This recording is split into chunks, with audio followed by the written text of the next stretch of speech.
আসসালামু আলাইকুম, স্বাগত জানাচ্ছি আটিভির মধ্যাহ্নের সংবাদে। আপনাদের সঙ্গে আছি মালিহা হোসাইন। আওয়ামী লীগ সভাপতি শেখ হাসিনার রাজনৈতিক কার্যালয়ের সমসাময়িক বিষয়ে প্রেস ব্রিফিং করছেন দলের সাধারণ সম্পাদক ও সেতুমন্ত্রী ওবায়দুল কাদের। প্রতিদিনই বলে সরকার এই কয়েকদিনের মধ্যেই চলে যাবে, পালিয়ে যাবে। এই ফখরুলের মুখে মির্জা ফখরুল, তারপরে বয়স প্রতিনিয়ত উচ্চারণ করত। তারপর নির্বাচনের পরে সরকার শেষ হয়ে যাবে, টিকতে পারবে না 5 দিনও। এখন তো 5 মাস হয়ে গেল। 5 মাস হয়ে গেল, অর্থনীতি সারা দুনিয়ায় অর্থনীতির অবস্থা খারাপ। আজকে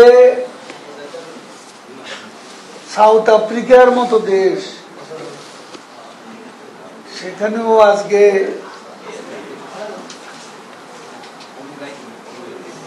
করাপশন একটা ইস্যু, আনএমপ্লয়মেন্ট একটা ইস্যু, এবং মূলত ইনফ্লেশন, করাপশন, আনএমপ্লয়মেন্ট, এই 3টা ইস্যুর জন্য তাদের পার্লামেন্ট ইলেকশনে আজকে দে আর লুজিং মেজরিটি। তারা মেজরিটি লুজ করছে। এখন বিষয়টা হচ্ছে বাংলাদেশ সেখানে সামলাচ্ছে। আজকে বলা হচ্ছে নেলসন ম্যান্ডেলার দেশে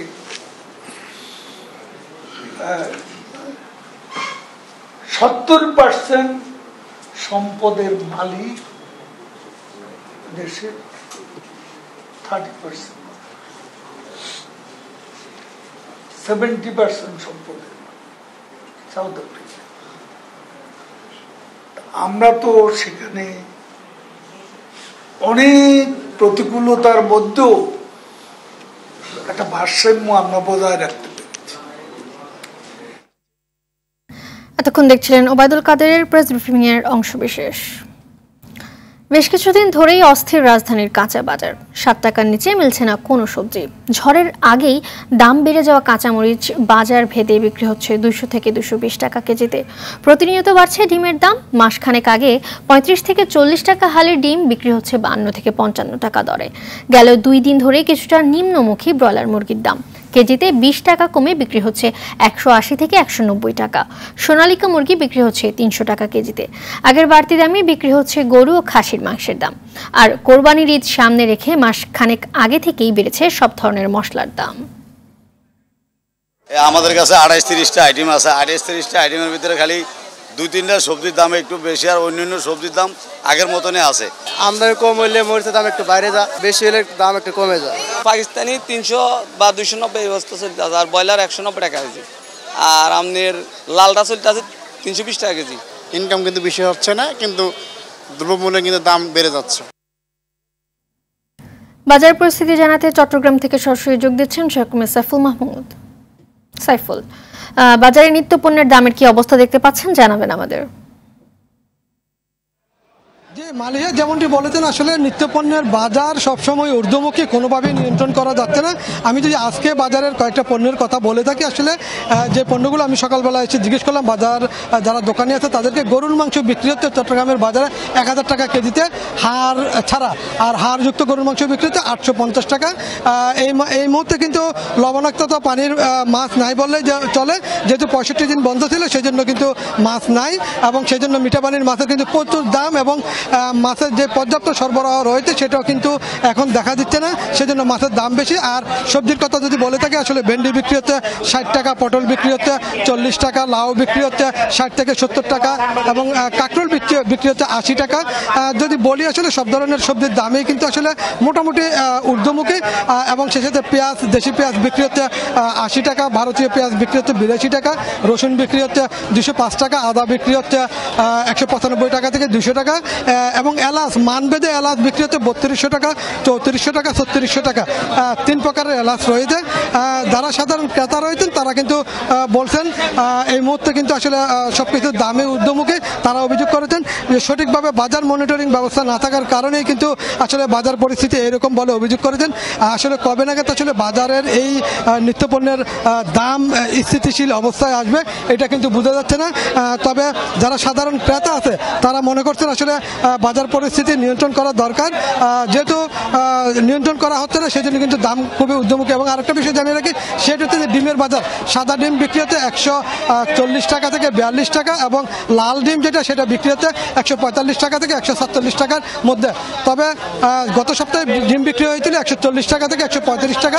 সপ্তাহের ব্যবধানে 5 থেকে 7 টাকা ডিমের মধ্যে বেড়েছে। এবং শুধু ডিম এবং সবজি সেটা না, এবং চাউলের মধ্যেও কিন্তু 5 থেকে 7 টাকা করে প্রতি কেজিতে বৃদ্ধি পেয়েছে বলে অভিযোগ করেছেন যারা সাধারণ ক্রেতা আছে তারা।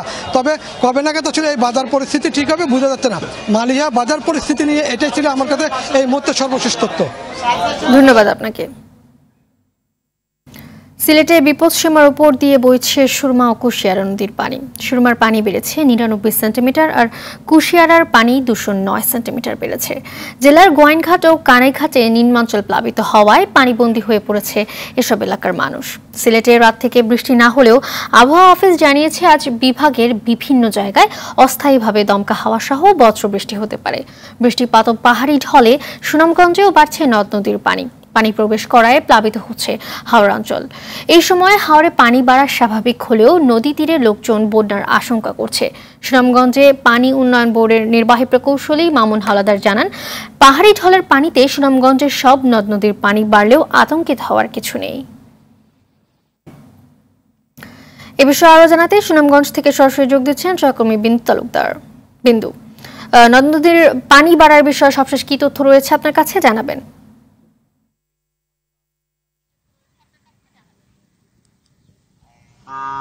ধন্যবাদ মালিহা। যেমনটা বলছিলেন, বন্যা পরিস্থিতি সিলেটে আসলে অপরিবর্তিত রয়েছে। সিলেটের বেশ কয়েকটি উপজেলার কয়েক লক্ষাধিক মানুষ পানিবন্দী রয়েছে। তবে সুনামগঞ্জ গত কয়েকদিন ধরে বৃষ্টিপাত, পাহাড়ি ডোল এবং উজান থেকে নেমে আসা পানিতে সুনামগঞ্জের নদ নদীর পানি বৃদ্ধি পাচ্ছে, বিশেষ করে সুরমা, কুশিয়ারা, রক্তি, বৌলাই নদী সহ। তবে সুনামগঞ্জের পানি উন্নয়ন বোর্ডের নির্বাহী প্রকৌশলী যেমনটা আজকে আমাদেরকে জানিয়েছেন যে সুনামগঞ্জের সুরমা নদীর পানি সুনামগঞ্জ শহরের 16 পয়েন্টে বিপদসীমার 55 সেন্টিমিটার নিচ দিয়ে প্রবাহিত হচ্ছে।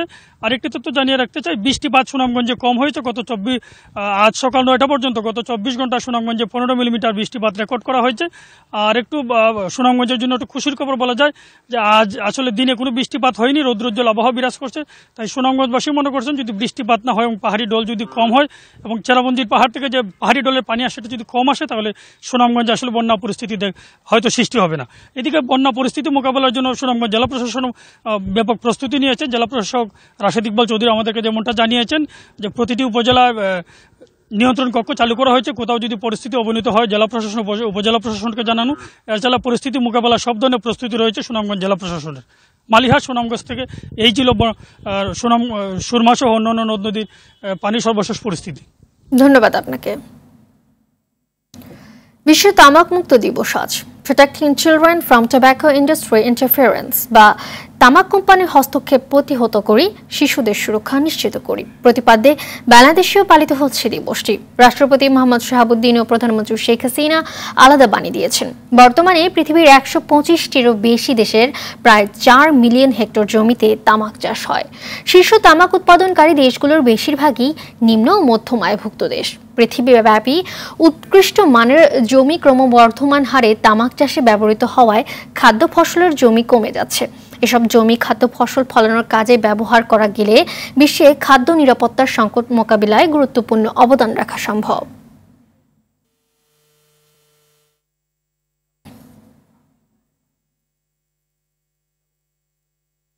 আন্তর্জাতিক সংবাদ। ভারতের জম্মু জেলার আখনুরে বাস দুর্ঘটনায় নিহত হয়েছে অন্তত 21 জন, আহত হয়েছে আরও 47 জন। বৃহস্পতিবার দুপুরে এই দুর্ঘটনা ঘটে। বাসটি তীর্থযাত্রী বহন করছিল। উত্তরপ্রদেশ থেকে যাত্রা শুরু করে বাসটি হরিয়ানার কুরুক্ষেত্র থেকে ভক্তদের নিয়ে জম্মু ও কাশ্মীরের রিয়াসি জেলার পুনি এলাকার শিবখোয়ারের দিকে যাচ্ছিল। যাত্রাপথে জম্মু জেলার চৌকিচোরা বেল্টের টুঙ্গি মোড়ে পুঞ্চ এলাকায় জম্মু রাজৌরি মহাসড়ক থেকে ছিটকে প্রায় 150 ফুট নিচের খাদে পড়ে যায় বাসটি।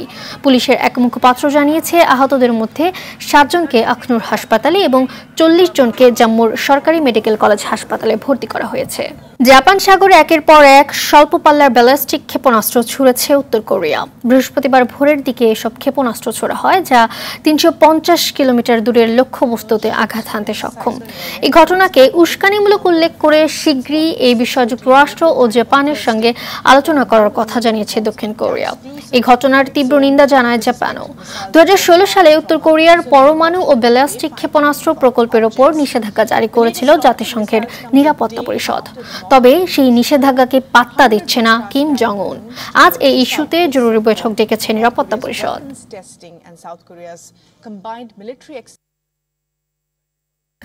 স্পেন, নরওয়ে ও আয়ারল্যান্ডের পর এবার রাষ্ট্র হিসেবে ফিলিস্তিনকে স্বীকৃতি দেওয়ার সিদ্ধান্ত নিয়েছে স্লোভেনিয়া।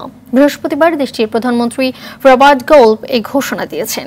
এই সিদ্ধান্ত কার্যকর করতে দেশটির পার্লামেন্টের অনুমোদনের প্রয়োজন পড়বে। আগামী মঙ্গলবার পার্লামেন্টে এই বিষয়ে ভোটাভুটি হবে। তবে ভোটাভুটিতে স্লোভেনিয়ার পার্লামেন্টে ফিলিস্তিনের স্বীকৃতির বিষয়টি অনুমোদন পাবে না বলে মন্তব্য করেন ইসরায়েলের পররাষ্ট্রমন্ত্রী ইসরায়েল কাটজ। এদিকে ফিলিস্তিনের স্বীকৃতি দেওয়ার বিষয়টি বিবেচনা করছে বলে জানিয়েছে যুক্তরাজ্য, অস্ট্রেলিয়া। খেলার খবর, ক্রিকেট প্রসঙ্গ। বাংলাদেশের হয়ে আরও একটি বিশ্বকাপ খেলতে চান সাকিব আল হাসান। তার আগে আসন্ন টি-20 বিশ্বকাপে দলকে ভালো ফল এনে দিতে চান টাইগার অলরাউন্ডার। যুক্তরাষ্ট্র ও ওয়েস্ট ইন্ডিজের পিচ বাংলাদেশের মতো হওয়ায় সেখানে টাইগাররা আলাদা সুবিধা পাবে বলে মনে করেন সাকিব। ক্রিকেটের সীমিত বিশ্ব আসর শেষে নিজের নামের পাশে নয়, দলের নামের পাশে সাফল্য দেখতে চান দেশের সেরা এই অলরাউন্ডার। আশা করবো যে আরও একটা ওয়ার্ল্ড কাপ যেন খেলতে পারি। তার আগে এই ওয়ার্ল্ড কাপে যেন পারফরমেন্সটা অনেক ভালো থাকে, বাংলাদেশ যেন অন্যান্য যে কোনো টি-20 ওয়ার্ল্ড কাপের থেকে বেটার রেজাল্ট করে আসতে পারে। ওয়েস্ট ইন্ডিজ ও আমেরিকা দুইটা জায়গায়, এর আগে আমরা ফ্লোরিডাতে যখন খেলেছি তখনও বাংলাদেশ ভালো করেছে। ওয়েস্ট ইন্ডিজে আমরা সবসময় ফেভার পাই, কারণ ওই দেশের পিচগুলো অনেকটা আমাদের মতোই হয়ে থাকে। সো আমি আশা করছি যে দুই জায়গায় আমরা অ্যাডভান্টেজ পাবো। ফুটবল প্রসঙ্গ। বিশ্বজুড়ে কোটি ফুটবল প্রেমীর অপেক্ষার অবসান ঘটিয়ে আগামীকাল মাঠে গড়াবে উয়েফা চ্যাম্পিয়ন্স লিগ ফুটবলের ফাইনাল। লন্ডনের ঐতিহাসিক ওয়েম্বলে স্টেডিয়ামে শিরোপা লড়াইয়ে 14 বারের চ্যাম্পিয়ন রিয়াল মাদ্রিদের মুখোমুখি হবে 27 বছর শিরোপা খরায় থাকা বরুসিয়া ডর্টমুন্ড। হাই ভোল্টেজ ফাইনালটি শুরু হবে বাংলাদেশ সময় রাত 1টায়। নাজমুস সাকিবের রিপোর্ট।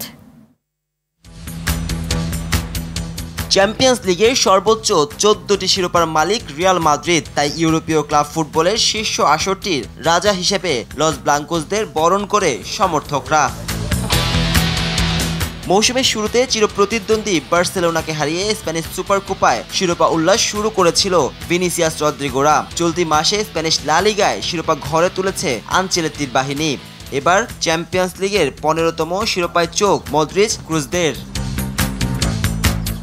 তবে শিরোপার লড়াইয়ে নির্ভরতার প্রতীক গোলকিপার লুনিনের খেলা নিয়ে রয়েছে শঙ্কা। তার জায়গায় দেখা যেতে পারে থিবো কর্তুয়াকে। প্রস্তুত আছেন কেপা আরিজাবলাগাও। স্কোয়াডে তারকার সংখ্যায় ডর্টমুন্ড থেকে ঢের এগিয়ে রিয়াল মাদ্রিদ।